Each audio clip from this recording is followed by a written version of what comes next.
Il est 1h du matin, j'arrive à Lvov, Lviv en ukrainien, par un bus qui vient de Cracovie. Lviv est complètement désert. C'est le Komendantski Tchas, c'est-à-dire le couvre-feu.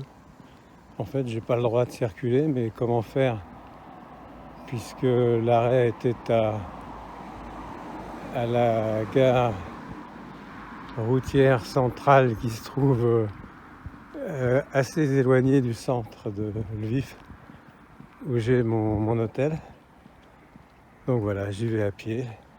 Il y a quelques bagnoles qui passent sur cette large avenue qui va vers le centre historique de Lvov, qui a été bombardé aujourd'hui. Je crois qu'il y a eu une victime, une petite fille qui est morte du bombardement. Je ne sais pas si c'était un missile ou un drone. Je crois que j'ai vu passer des flics là, j'espère qu'ils m'ont pas vu, je suis un peu dans l'ombre. Voilà, donc mes premières impressions d'Ukraine à Lvov sont celles d'une ville complètement déserte, où je marche en direction de mon hôtel. Après 1 heure de marche, j'arrive dans le centre historique de Lvov. On ne voit rien. On ne voit rien sur ma vidéo, mais c'est magnifique. Il y a une ambiance vraiment, comment dire, c'est complètement silencieux, il n'y a personne. En venant, j'ai rencontré 2 bagnoles de flics qui ont montré une indifférence totale à mes déambulations, ce qui n'est pas plus mal. Donc voilà, il est 2h15, heure locale, qui est une heure de plus avancée que l'heure polonaise. J'arrive bientôt à mon petit hôtel où je vais pouvoir dormir.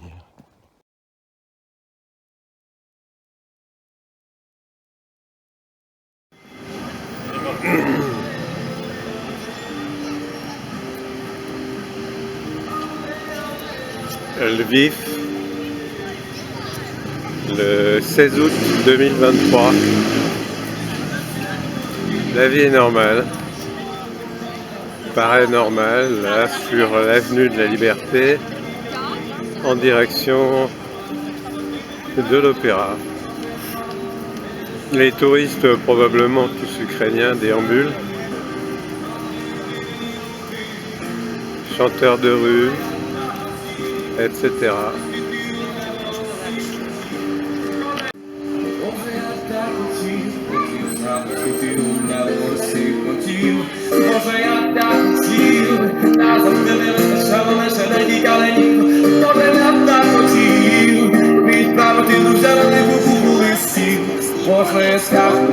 Дивіться, в нас зараз є автобусна екскурсія.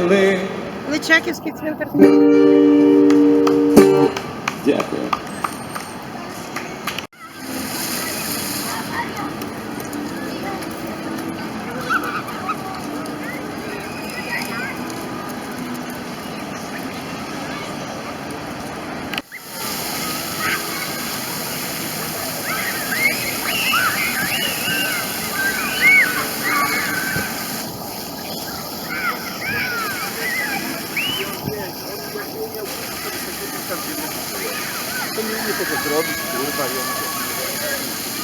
Voilà, Lvov, Lviv, le 16 août 2023. La vie normale, les enfants jouent. À l'heure qu'hier, il y a eu un bombardement sur la ville et sur la région. Des bombardements sur la ville et la région.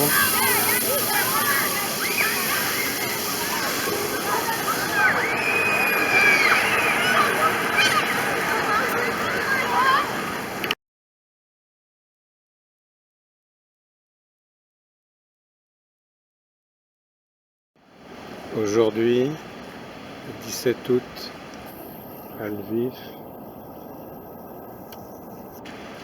s'apprêtent les funérailles d'un soldat mort pendant les combats en Ukraine.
Слава Ісусу Христу, просимо найрідніше підійти ближче до домовини, ліворуч, тоді там пісня, можна присісти.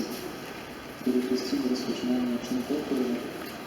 Прощення за вашим молитвами району України, Андрієм, Мішкою. В часі молитви не поспішаючи праворуч, кожен зможе підходити, торкаючи, ставлячи квіти, віддавати шану.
17 août 2023. Je suis dans un café de la rue des Arméniens à Lvov avec Vitaly Mansky, qui est producteur de cinéma, de films documentaires à Moscou. Et nous sommes dans un café de Lvov, après donc les funérailles consacrées à ce soldat ukrainien mort au front. Добрый день, господин Манский. Вы кинорежиссер русский, можно сказать. Кинорежиссер, да? You are a Russian. Окей, уже можно отвечать. Нет, давайте тут теперь это все очень важно. Я родился и вырос во Львове.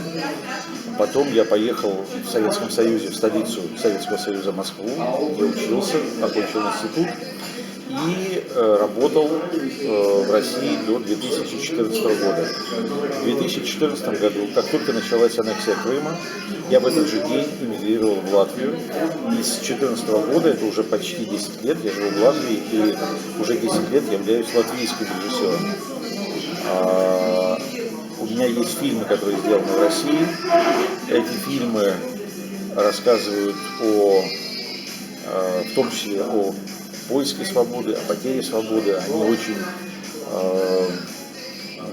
честны по отношению к моему пониманию о том, как была устроена система российская, о том обществе, которое привело в конечном счете к войне, которую мы сегодня все переживаем. Вот. Никита Михалков спросил, что вы будете на наличие иноагента в России. Как это случилось? Вы были знакомы с Михалковым? Да, конечно. Я был очень хорошо знаком с Михалковым. Я был в руководстве Союза кинематографистов. Это такая профессиональная организация кинематографическая. Я выступал против Михалкова. Я и группа ведущих российских кинематографистов, таких как Сакуров, Нарштейн, Рязанов, создали альтернативный киносоюз. И, в кинематографической среде мы такие антиподы с Михалковым. Михалков, уже даже когда я уехал из России, продолжал как-то оппонировать мне, как, впрочем, и я ему. И в прошлом году он подал на меня в суд за, на его взгляд, оскорбление его личности. Суд принял это дело к разбирательству, на меня завели уголовное дело, но это не связано с получением мною вот этого статуса киноагента. Это совершенно, там есть официальное объяснение российского государства, почему они меня признали иноагентом. Потому что там есть перечень. Потому что я выступаю против военной операции в Украине, я поддерживаю Украину, я выступаю с позиции Украины в публичном пространстве, и я живу за пределами России. Это обоснование того, что меня конкретно призвали иноагентом.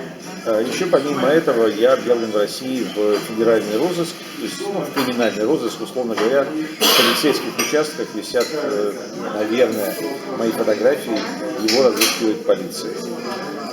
Это результат моей, довольно-таки существенной российской части жизни.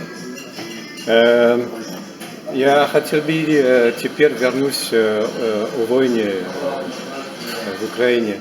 Вы из Львова, вы говорите по-русски, вы жили в России.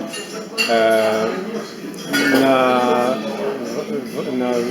ваш взгляд, какой есть причина войны между Россией и Украиной? Вы знаете, так как я все-таки кинорежиссер, мне правильнее говорить своими фильмами. И в 2014 году, когда началась война, на мой взгляд, она началась не 24 февраля 22 года, а все-таки в 2014 году, я сделал фильм, который называется «Родные». Это фильм о моей семье, о моих родственниках, которые живут во Львове, Киеве, Одессе, Донецке и Севастополе. И это фильм о том, о природе, о причине этой войны. И этот фильм идет во всем мире, он показывался в том числе и во Франции. Если я не ошибаюсь, его Арте покупал, канал Арте. Арте? Да. Они показали? Да. Насколько я помню, его тоже показывал этот канал, но его много где какие каналы телевизионные показывали. Одним словом, это глубинно, это война менталитетов, это война мировоззрений, это война взглядов на жизнь, это война разных векторов развития общества. Если Украина, особенно ее приднепровская часть, двигаваться моим, напевно. Так.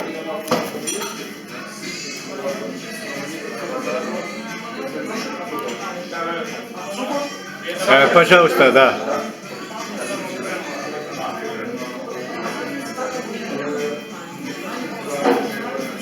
Спасибо большое.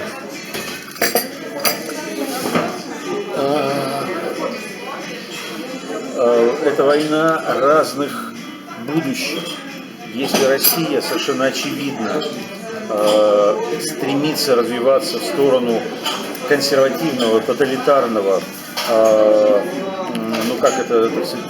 самодержавного общества, то есть общества без свобод, общества, где роль государства первична по отношению к индивидуальности, к личности, где личность вообще не берется в расчет, то другая часть Украины, она, конечно, движется в сторону цивилизованного, прогрессивного европейского общества с его законами, с его принципами.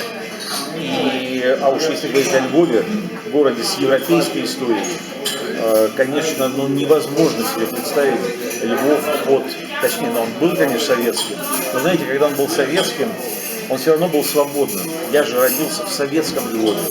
Но вот мы сидим в кофейне, где вот, допустим, фотографии везде. Здесь, в этой кофейне, собирались поэты, художники, хиппи. Вот я, 30 лет назад. Например. Окей. Хорошо. То есть, несмотря на несвободу, которая была продиктована государством, Львов оставался свободным городом внутри, во внутренней эмиграции. Сейчас, когда Украина стала независимой, невозможно себе представить, что сюда придет Россия. Не потому, что русские какие-то там, потому что это разные будущее. Украина не хочет жить русским будущим и не будет жить русским будущим. Мы встретились утром случайно на погреб, так? Солдата, уроженец с Донецка. Да. И когда начинала война, они приехали с семьей здесь, в Львове. Много уроженцев с Донецка воевали против России. Я знаю, с Россией. Да, я понимаю. Вопрос в том, что поддерживал ли Донецк Россию или все-таки Донецк это Украина. Вы знаете, я отвечу честно. В Донецке много было людей, которые поддерживали Россию. И во многом это связано с тем, что они общались на русском языке и потребляли поэтому русскую медиа, русскую пропаганду. Не только пропаганду буквально, но и российские телесериалы – это тоже пропаганда. Потому что если посмотреть российские сериалы, которые в массе своей идут, Мы видим врача, который живет в квартире, у которых нет размеров комнат, с какими-то огромными потолками, которые ездят на иностранных машинах, у которых все заботы это как между тремя любовницами разделить время в ресторане. И люди, живущие не очень хорошо, с маленькой зарплатой, в каких-то реальных квартирках, с низким потолком, они смотрели на это, как на некий желанный рай, на некое что-то такое. Они тоже хотели, эти простые врачи и учителя, оказаться в этом мире сериалов. И это тоже была пропаганда. И поэтому они, кто-то, кстати, еще им оттуда из этого телевизора говорили про львовских нацистов, западноукраинских, про бандеровцев. Они реально, возможно, поверили в это и испугались. Мы с вами сидим во Львове, в моем кафе, я говорю по-русски громко, люди слышат, никакой проблемы нет. Да-да. Понимаете, это абсолютный абсурд. Но этот абсурд стал частью гибридной войны Российской Федерации, частью их успеха. Поэтому да, я был в Донецке уже после начала войны, и это есть в моем фильме «Родные» показано. Да, там есть определенная часть населения, которая, ну, скажем так, пророссийски настроена. Теперь, чтобы кончать, как вы видите будущее России теперь? Есть ли возможность демократии там? Я думаю, что на территории России будет несколько государств, которые, возможно, пойдут по демократическому пути. И совершенно очевидно, что будет несколько государств, которые будут еще более консервативные, еще более тоталитарные, еще более диктаторски устроенные. Произойдет ровно то, что произошло после развала Советского Союза, когда появилась Латвия, Эстония, Литва демократические, и Татарстан, и Туркменистан абсолютно диктаторские государства. Российскую империю ждет ровно такой же раздел. Я думаю, что Чечня будет гипер диктатурой. Отдельное государство Чечня. Скажем, какое-нибудь Псковское государство или там северо-русское государство, Новгородская Россия, не знаю, или там Московия там, в пределах Калуги, Тулы, ну, может быть, они будут более демократическими. Судьбу Дальнего Востока не берусь предсказать. Там будут, скорее всего, под влиянием китайского фактора. И последний, как вы видите роль оппозиции теперь? Оппозиции? Сохранять себя, воспитывать некий генофонд, который сможет быть полезным в этих новых Россиях. В России вот сейчас я не думаю, что какая-то вот прям такая оппозиционная деятельность может к чему-то привести. Ну, во всяком случае, прямое сопротивление в виде демонстраций бессмысленно. Но в целом общество может сопротивляться, но не путем протестов, а путем бойкотов. Просто не надо выходить на улицу вообще никогда, даже когда ты идешь на работу. Просто оставаться дома, чтобы просто все встало. Хорошо. Спасибо, Виталий Ивановский.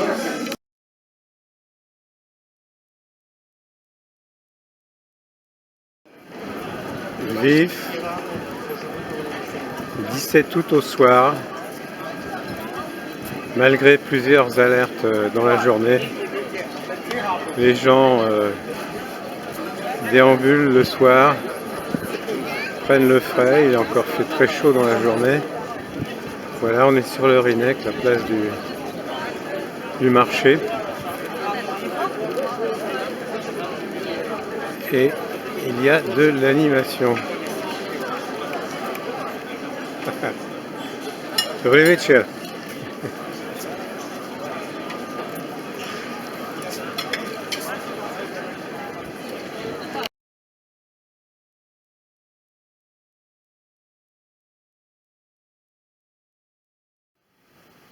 Lviv, le 18 août. Voilà parvenu au Marskoye Polje, c'est-à-dire le champ de Mars, endroit que m'a recommandé Vitaly Mansky hier, où sont enterrés les soldats ukrainiens de Lviv, morts au combat en Ukraine.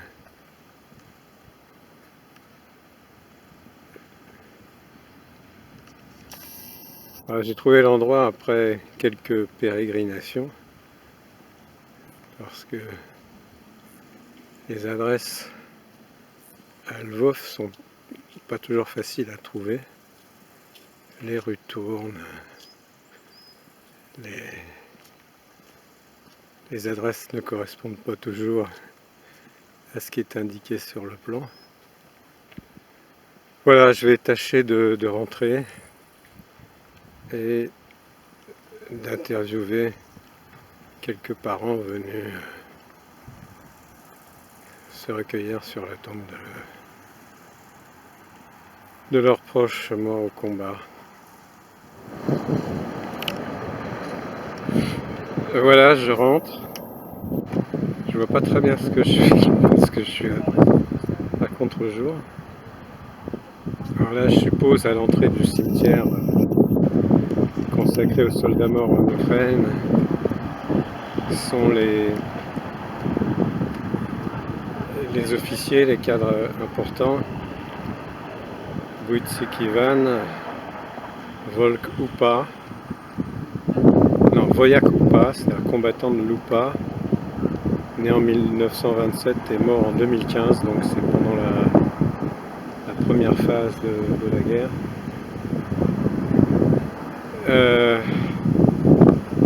Golovetsky Ivan Dimitrovitch, docteur, professeur. Zviazkovi. Alors lui aussi était de l'Upa, je sais pas ce que ça veut dire, qui est mort en 2015. Là aussi c'est l'Upa, donc l'UPA, l'Union, je me souviens plus très bien ce que veut dire le sigle, c'était l'organisation de Bandera pendant la Deuxième Guerre mondiale. Lui est mort en 2016. Là, il n'y a pas de nom. Voilà, donc je vais aller voir le reste du cimetière. Ça, c'est le monument central. Je vois un drapeau polonais flotter sur cette tombe,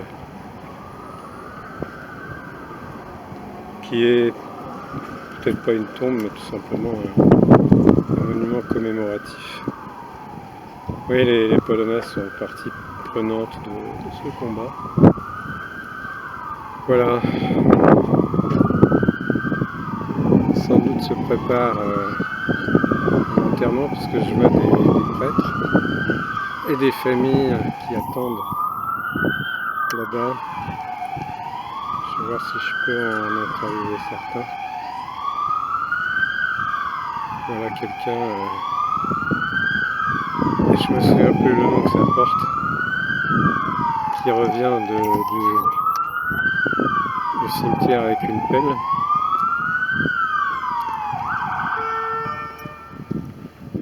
Voilà, je vais m'approcher et continuer la vidéo. Ouais, donc les tombes que j'ai vues tout à l'heure en fait ne sont pas des tombes de combattants.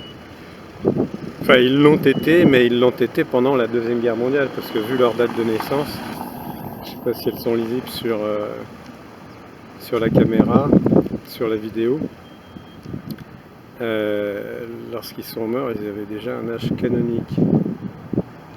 Donc au moment où j'arrive, débarquent des bus avec le même orchestre qu'hier pendant les funérailles du soldat de Donetsk mort au combat, avec les familles probablement. Ça fait vraiment beaucoup de monde. J'ai demandé la permission au prêtre de filmer, me l'ont accordé à la condition de ne pas filmer près des familles. Donc il va falloir que j'interroge, que je demande à certains membres des familles s'ils acceptent l'interview. Voilà, je m'approche du champ de Mars. Ça fait quand même beaucoup de monde d'enterrer ici. Je suppose que des cimetières comme cela, il y en a partout en Ukraine et en Russie. En Russie, en Fédération de Russie, pardon, ont été photographiés, filmés, notamment les cimetières du groupe Wagner, qui a eu beaucoup de tués. Je ne sais pas s'il existe beaucoup de photos de cimetières en Ukraine. Voilà, ça commence. La sonnerie aux morts.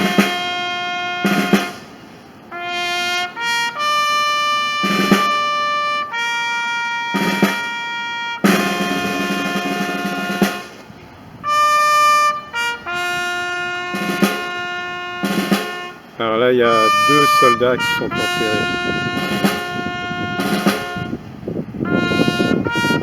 Voilà. La famille se met à genoux.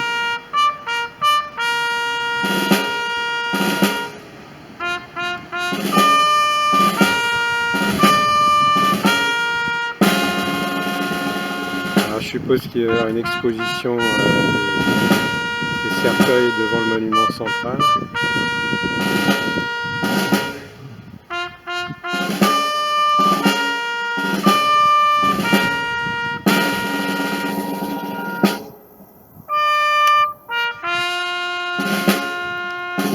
Avec un confrère qui était déjà là hier au premier plan. Ah, Mansky est là aussi.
Je m'excuse, l'image tremble un peu parce que je n'ai pas de pied, je n'ai pas emmené de pied en Ukraine et lorsque je fais des zooms comme ça, le tremblement est encore aggravé. Святий Боже, святий кріпкий, святий безсмертний, помилуй нас. Voilà. Слава Отцю і C'est Сину і le Святому rite Духові, gréco-catholique sans doute, і mais qui нині, ressemble, повсякчас, і на віки вічні. Амінь. qui est semblable au rite orthodoxe. Нас, Господи, очисти гріхи наші, владико, прости беззаконня наші, святий посвяти зціли немочі наші, імени Твого ради. Господи, помилуй, Господи, помилуй, Господи, помилуй. Пам'ять вічная, пам'ять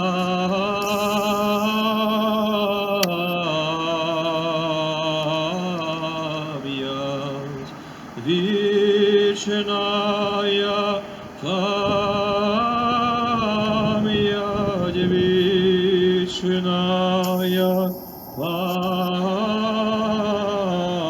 пам'ять вечная, пам'ять зі святими у покої Христа, вечная пам'ять.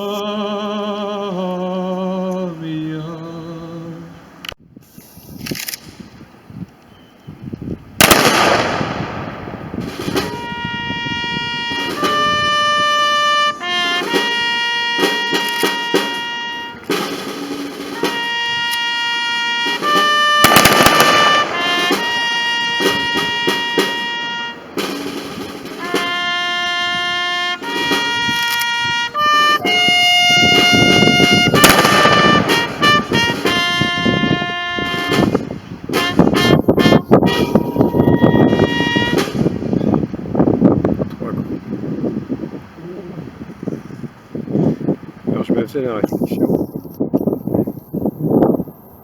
Ce champ de Mars est rempli à moitié. Ce qui veut dire que les Ukrainiens se préparent à une guerre longue. Comme Poutine semble en avoir l'intention.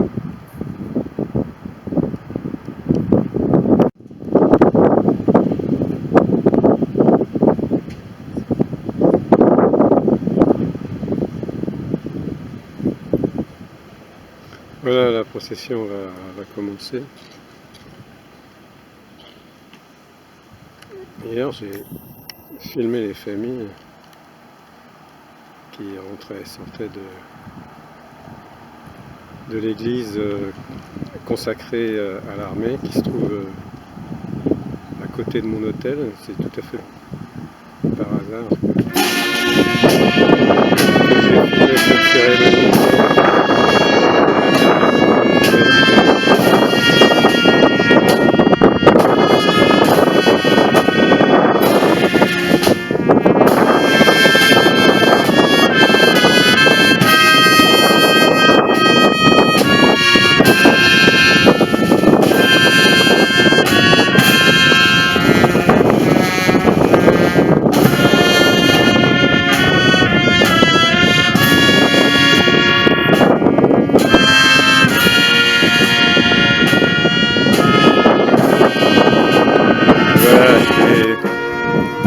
Progresser sur la partie latérale du cimetière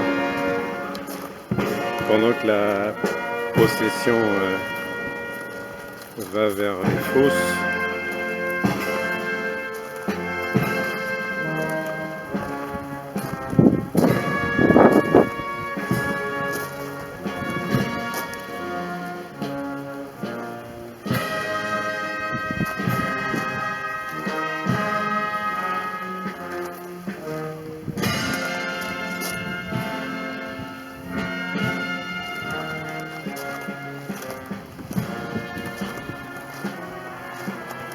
Et lui, c'était un soldat d'élite.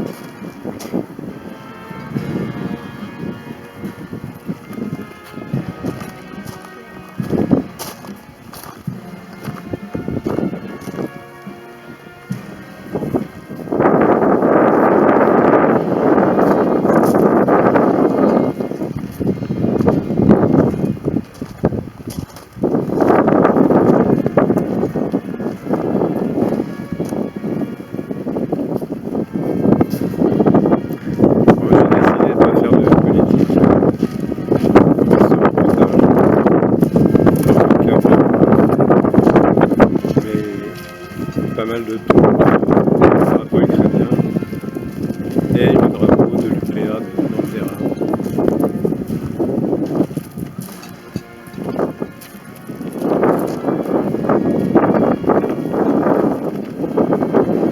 Parce que tout ça,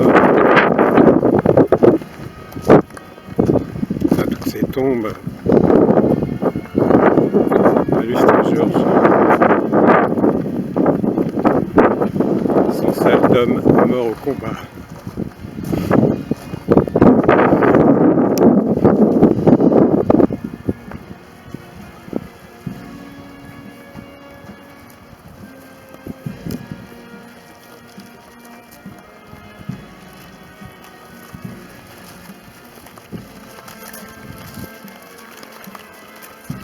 La procession progresse vers le haut du Champ de Mars,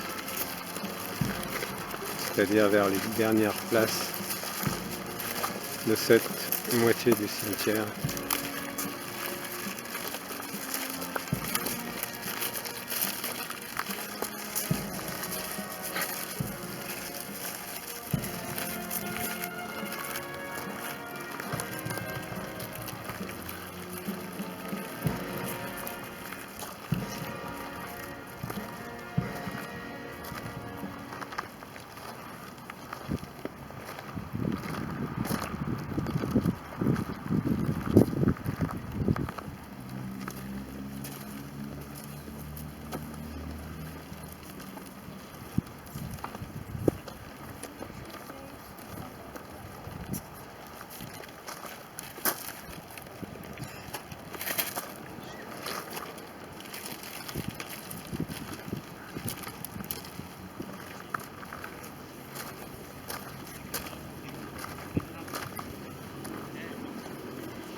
Ça fait beaucoup de morts hein, pour une ville de moyenne importance.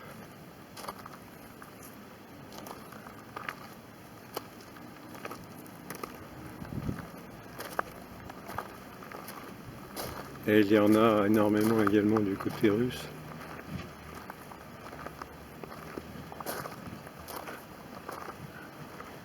Ceux qui portent la responsabilité de ce conflit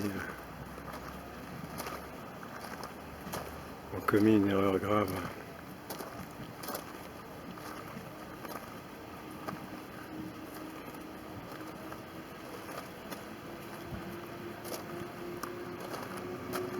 Voilà. Je vais m'arrêter de filmer là puisqu'on m'a demandé de ne pas filmer les familles.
Слава всім її героям!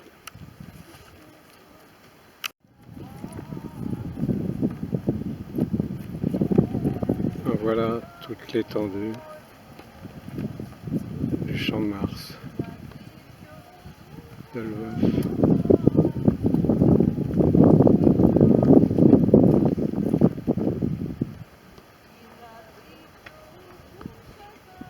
Avec cette croix qui le ferme.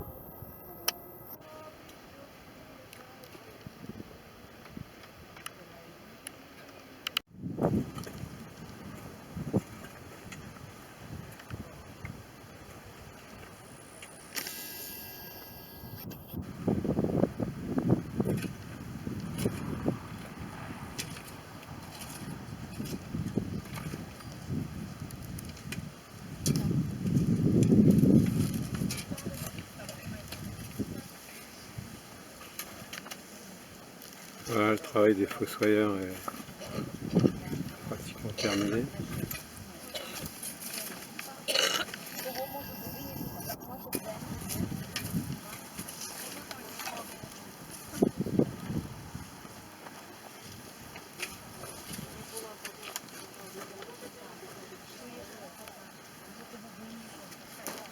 Здравствуйте.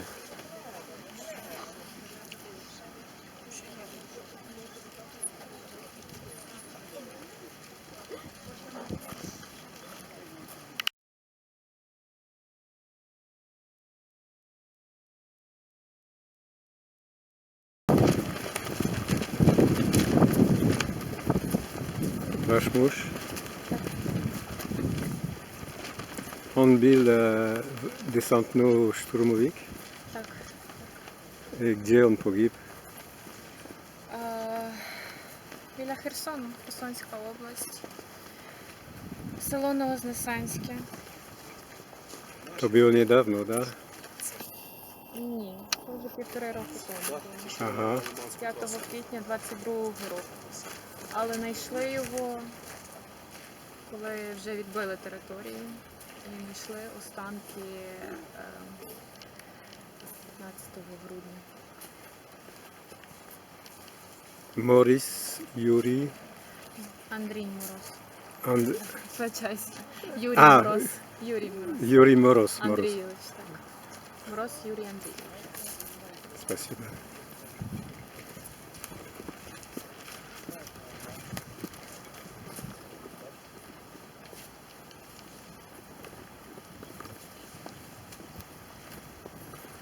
Много солдатів з Львова погибли в війні? Так, так. Це тільки мала частина Ага.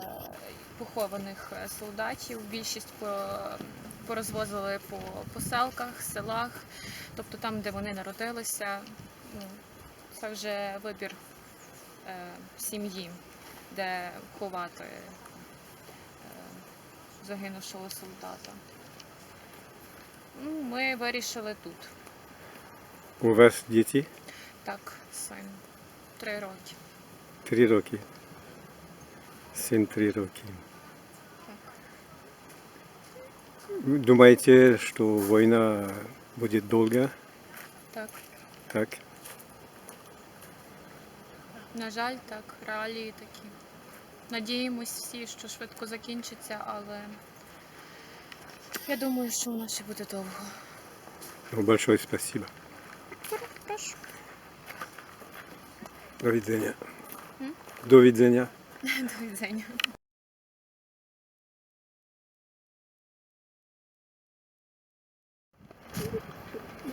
Надо повторить. Добрий день. Добрий день. Добрий день. Ваш брат є похований тут. Так, це мій брат Скальський Руслан Ярославович. Загинув в червні минулого року в Херсонській області, коли починалося контрнаступ перший Donc, на Херсон. На Херсон. На Херсон, так. Починався контрнаступ. Так. Lui aussi est mort à Kherson, donc c'est le lieutenant. 35-та бригада морської піхоти. C'est aussi un soldat d'élite de l'infanterie de marine. Donc Ruslan Yaroslavovich Skalski, Старший лейтенант. starship lieutenant. Je ne sais pas exactement quel grade ça correspond, mais c'est donc probablement plus que lieutenant. Qui Випускник. avait 31 ans, donc oui, c'était un officier déjà au gradé. Et где он погиб? Загинув в Херсонській області, коли починався контрнаступ на Херсон. Ага. На початках. Euh, То біля на стику Миколаївської і Херсонської областей, там, де во время вызволения, да? якраз починався контрнаступ на Херсон. Ага. Початок. Много погиб там на вызволении Херсона, На визволення Херсона, так. да? Так. И вообще в Украине погибли дуже десантники и солдаты украинские. Багато, звичайно, багато загинуло. Здесь sont похороны солдаты из Львова, да? Тут похоронені солдати зі Львова, Львівської області, є солдати, значить, воїни, які є переміщеними особами з Сходу України, які приїхали, біженці зі Сходу також є. Ага. Тобто тут, можна сказати, тут є ціла Україна, але в основному тут є жителі Львова і Львівської області. D'après ce que je comprends, ce sont des soldats de presque toute l'Ukraine qui sont enterrés ici. А вы думаете, что война будет долго и что? Ніхто не знає, але треба бути готовим до всього і до довгої війни. Voilà. Personne ne le sait, mais on est prêt à tout. Зараз йде війна на виснаження. Спасибо большое. У него семья была? Так, в нього була сім'я, дружина і маленький син. Маленький сын? 2 роки, 2 роки. коли загинув, було 2 рочки, зараз вже 3. Donc il avait une famille et un garçon de 2 ans. Спасибо большое. Дякую. До свидания. Прошу. Voilà ce que donne une alarme. Et on est assez loin du centre-ville. Donc vous imaginez la puissance de ces alarmes quand vous êtes à côté. Ça vous perce les tympans. Bon, j'espère qu'ils vont pas bombarder le cimetière.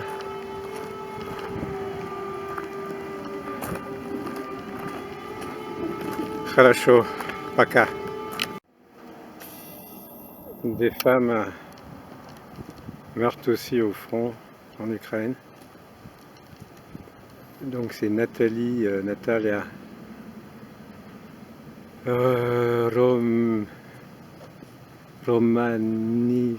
Romanivna, да. Diepa. Elle était jeune sergent. Donc elle est morte il n'y a pas longtemps. Elle a été tuée en juillet 2023. Elle avait 31 ans. Voilà.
vendredi soir,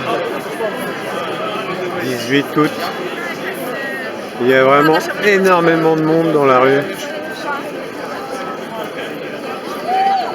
C'est la veille du week-end.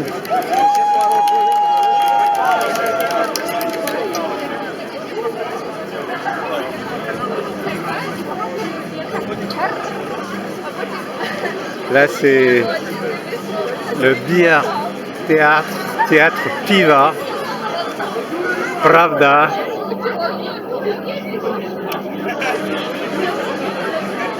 Où je viens de boire une bonne bière en écoutant l'orchestre que j'ai enregistré tout à l'heure.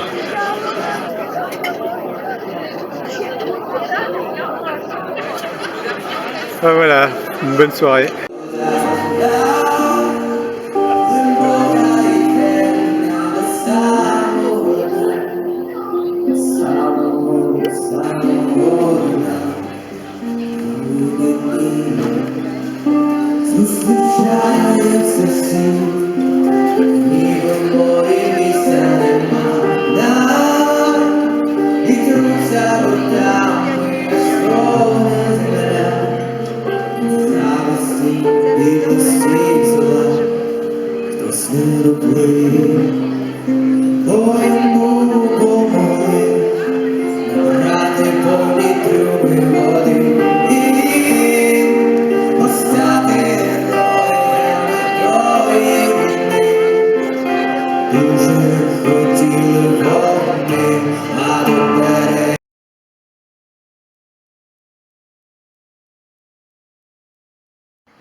Samedi 19 août,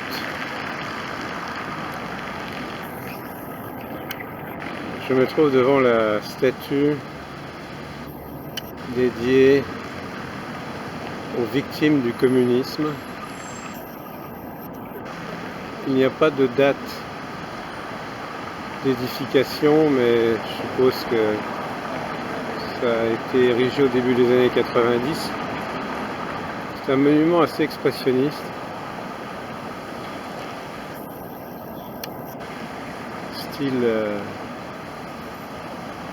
Le style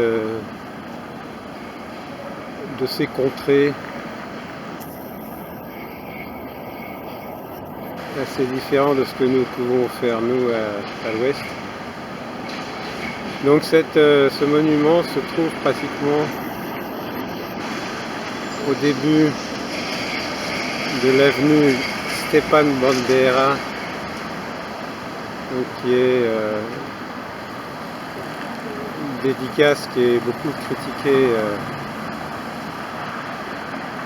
à l'ouest et pas seulement à l'ouest. Donc cette avenue Stepan Bandera est un peu excentrée tout de même de Lviv. Même si, vous le voyez, il y a pas mal de circulation. Je ne sais pas si l'attribution du nom de quand date, l'attribution du nom de Bandera à cette avenue date. Il faudrait que je le demande à Sadovigne, le maire de Lviv, que nous avions interviewé avec les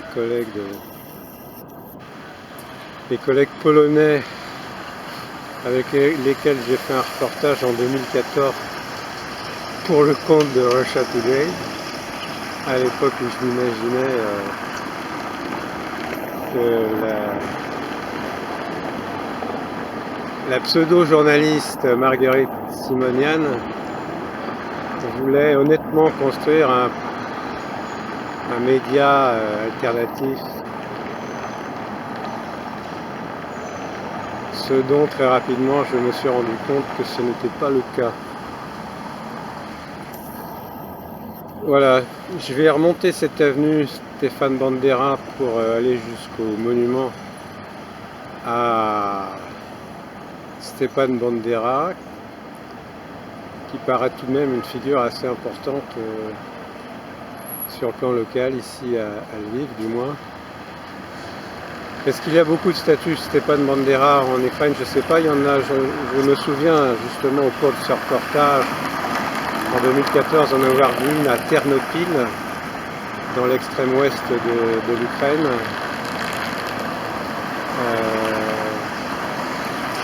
Donc on verra.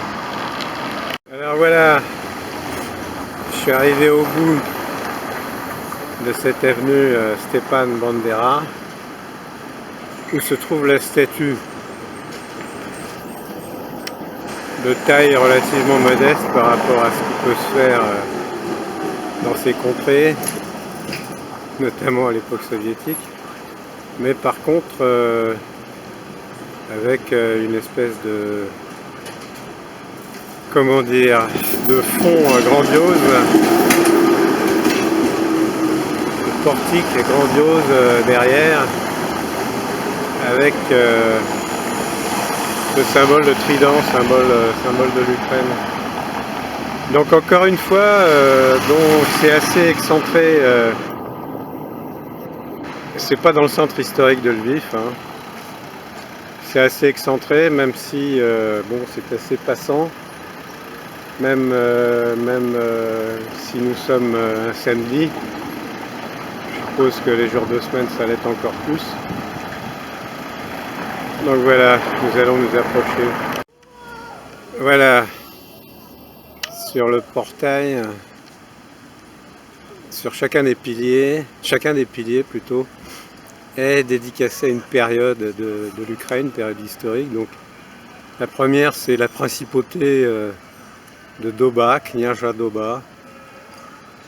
La seconde, c'est la période cosaque, la période des Cosaques Zaporog, Kazachina. La suivante est dédicacée à l'UNR, c'est-à-dire le bras armé de l'UPA, donc qui est considéré comme ayant participé au massacre des Juifs de Lviv lorsque les Allemands ont pris la ville après l'offensive de juin 1941, laissant nombre de victimes, notamment dans les prisons de Lviv. Et là, c'est la période contemporaine, Ukraina, donc la période de l'indépendance. Quelques mots sur la statue de Bandera. Elle est, bon, pas si modeste que ça. Je sais pas, elle fait 3-4 mètres. L'homme était sans doute, d'après les photos, beaucoup plus fluet qu'il ne paraît sur cette statue. Mais ce qui me frappe, sans doute vous aussi, c'est son paletot, son manteau. Vous remplacez la tête de Bandera par celle de Lénine et vous avez la même image. Hein. Donc il y a une stylistique qui est quand même assez étonnante. Donc je ne sais pas ce qu'il a à la main droite, s'il a la main droite assez crispée. La main gauche également, sur le cœur. Donc voilà. Elle n'est pas rentrée dans son gilet comme Napoléon. Voilà, c'est tout ce qu'on peut dire de cette place assez éloignée du centre, devant une église néo-gothique qui diffuse des chants religieux. Voilà, pour terminer avec cet aperçu historico-politique de Lviv. Donc j'ai discuté avec les mecs là-bas qui se trouvent à gauche du pilier du portique. L'un d'eux parlait polonais, comme souvent d'ailleurs à Lviv, Lwów en polonais. Alors la Kniazeństwa Doba, en fait, c'est la période de la Doba, c'est la période de la principauté, c'est-à-dire la principauté, oh le beau chien, la principauté de Kiev. Donc on saute de la principauté de Kiev sur ce pilier à gauche à la période cosaque, à l'UNR, donc le bras armé de l'UPA. Et selon ces gars qui sont des mecs de Lviv, l'UNR s'est battu contre les Allemands et contre les Soviétiques. Et donc le dernier pilier pour la période actuelle. Et pour finir, donc ça c'est l'avenue Bandera qui se termine avec ce monument. Pour finir, de nord sur l'avenue Bandera, il y a la rue des héros de l'UPA, qui, vous le voyez, est une rue assez étroite. Donc voilà. Voilà tout pour ce chapitre sur mon séjour à Lviv.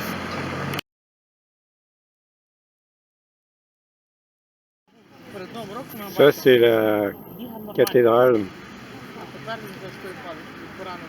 de Lviv. Les gens se baladent ici dans Lviv depuis ce matin avec des petites corbeilles pleines de fruits qui sont destinés à être bénis au cours des liturgies dans les églises en soutien à l'armée ukrainienne, comme c'était le cas lorsque je suis sorti de mon hôtel à l'église Pierre et Paul, où se sont déroulées les funérailles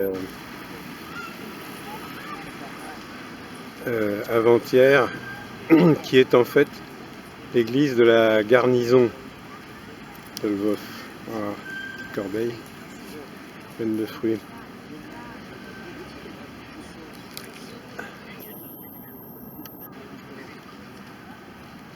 Ah, les gens sortent encore.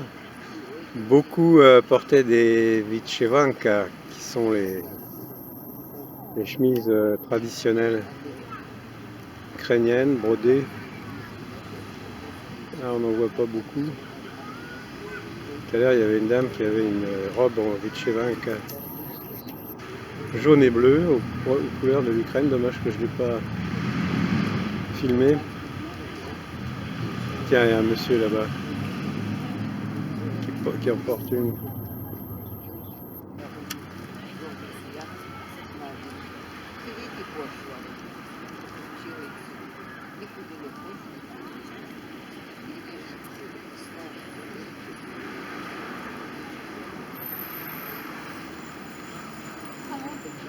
Ah, je les ai perdus.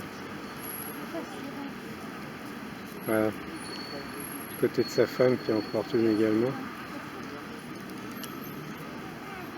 Voilà, journée de soutien à l'armée ce samedi, à l'armée ukrainienne ce samedi 19 août.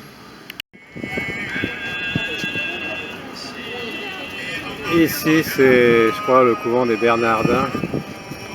Donc il est déjà presque 1h. Et comme dans toutes les églises de Lviv, il y a cette bénédiction des fruits, des fleurs, en l'honneur de l'armée ukrainienne.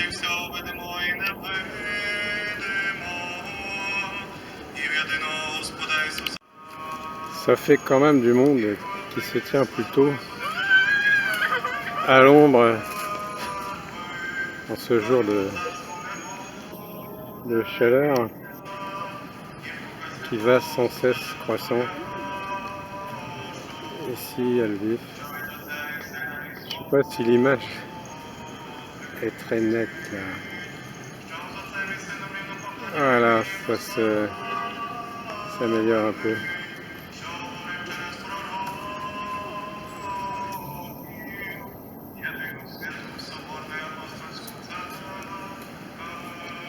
Non, je vais les laisser prier tranquille.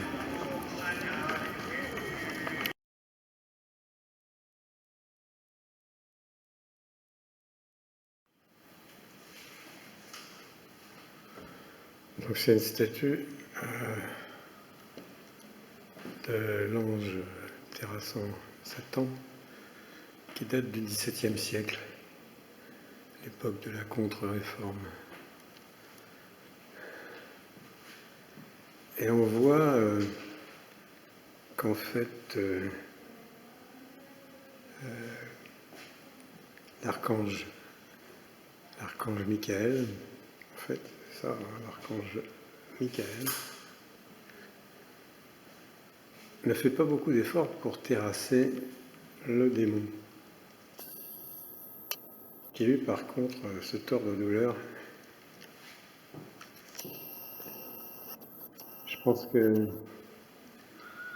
la signification de cette sculpture, c'est que c'est la douceur et la mansuétude qui vainquent le mal plutôt que la violence et la force. En fait, la violence, c'est du côté du mal, et elle ne supporte pas qu'on lui oppose la douceur. Enfin, c'est peut-être un peu idéaliste, mais c'est à méditer.